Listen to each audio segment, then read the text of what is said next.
This ABC15 Flash Briefing is sponsored by Sanderson Ford. All roads lead to Sanderson Ford. Hello, I'm Megan Thompson with your top stories right now from ABC15 Arizona. Queen Creek Police now say they have received nearly 200 tips as they investigate the death of 16-year-old Preston Lord. He died after being assaulted at a Halloween party. A vigil is planned for him tomorrow at Combs High School in Santan Valley. In the state of education, new efforts to prevent guns from getting on campus. The Phoenix Union High School District is testing weapons detectors at 2 high schools. The district says they will start testing them later this month at Maryvale and Bostrom High School, with a trial period running up to 12 weeks. In an all-new Operation Safe Roads report, Senator Mark Kelly fighting for improvements on Arizona roads. He just led a Senate subcommittee hearing on roadway safety. In 2021, the last year that we have complete data, nearly 43,000 Americans died in traffic accidents, and an estimated 2.5 million people were injured. Now, in some states, we've started to see the data look a little bit better, so that's a good thing. But that's not true across the board. In Arizona, for example, the preliminary estimates from the National Safety Council indicate that roadway fatalities are up 69% this year. The subcommittee is looking for ways to improve roads on rural and tribal areas, as well as safety to improve for truck drivers. Senator Kelly just introducing a bill to expand infrastructure for trucks. You probably think you know where all your money is, but you might be surprised. Consumer reporter John Matarese found that the government is sitting on billions of dollars in unclaimed cash, just waiting for owners to come forward. If you've ever found some money in a couch or an old comfy chair, or maybe your pockets, you know how exciting that can be. But have you checked with the government for unclaimed property? You just might find a lot more than this.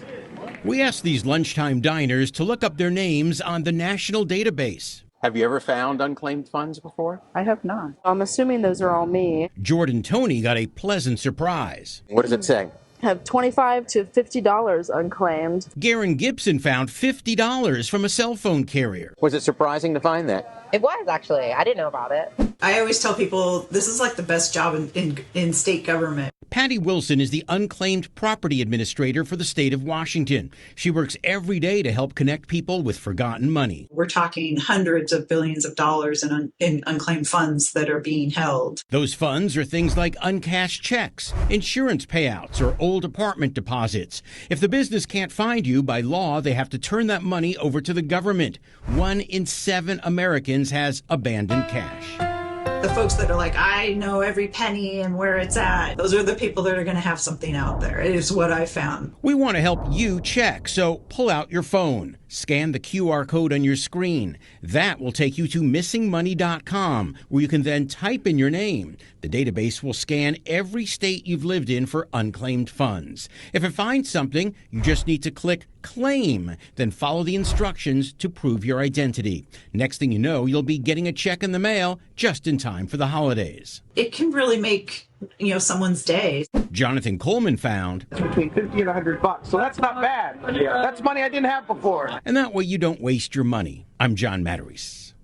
It's Operation Santa Claus. Help make the holidays special for Valley families in need by donating to Operation Santa Claus. We are collecting non-perishable food items, children's clothing, new toys, or cash donations, and it all goes to 5 amazing charities right here in the Valley. To donate, stop by Sanderson Ford, Sanderson Lincoln, select U-Haul locations, or give online anytime at givetotheclaus.com.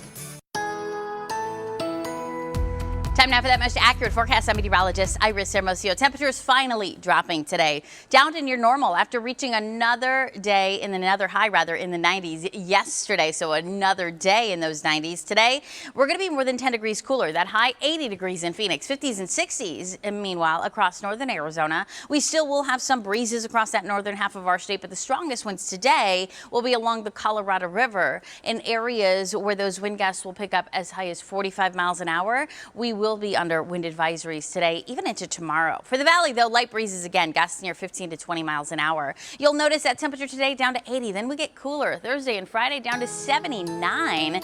Then it starts to warm up again. Those temperatures will trend up and come back into the upper 80s by Sunday. But at this point, it looks like we've got another big cool down in sight, maybe by the middle of next week, with rain chances coming back to the high country Tuesday, maybe later in the week for the valley.